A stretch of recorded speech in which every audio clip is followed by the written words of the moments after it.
Est-il surprenant qu'à la fin de l'âge, à la veille du triomphe millénaire de l'Église, toute la hiérarchie des puissances du mal s'emploie à séduire et à submerger ses futurs juges? Est-il étonnant que Dieu permette les attaques de l'ennemi? Toujours, à travers tous les siècles. Dieu s'est servi de notre planète comme de champ de bataille et d'atelier pour la préparation et l'instruction de ses soldats et de ses ouvriers. Le Fils de Dieu lui-même eut à obéir jusqu'à la mort, même la mort de la croix avant de recevoir ce nom qui est au-dessus de tout nom, ce nom qui proclame aux anges tombés et aux esprits mauvais, ces déchets du monde spirituel, la victoire du calvaire.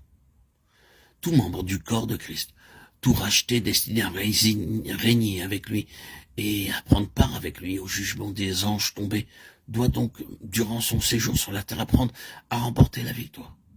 Non seulement la victoire sur le péché, mais une victoire toute personnelle.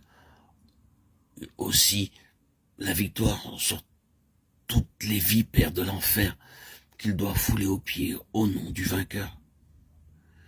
Il doit vaincre comme Christ a vaincu, s'il veut partager son trône et sa conquête.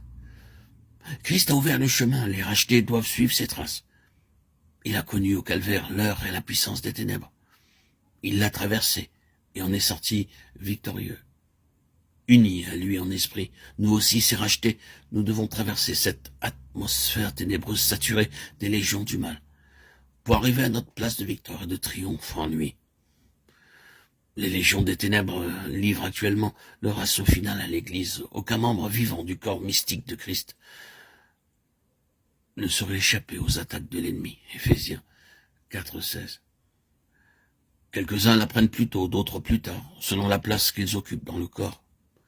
Si tout le corps était œil, où serait lui? 1 Corinthiens 12, 14, 21.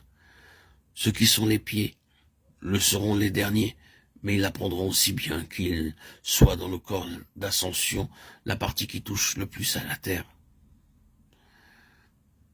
Il y a des élus qui sont tombés victimes et qui tombent victimes des ruses de l'ennemi.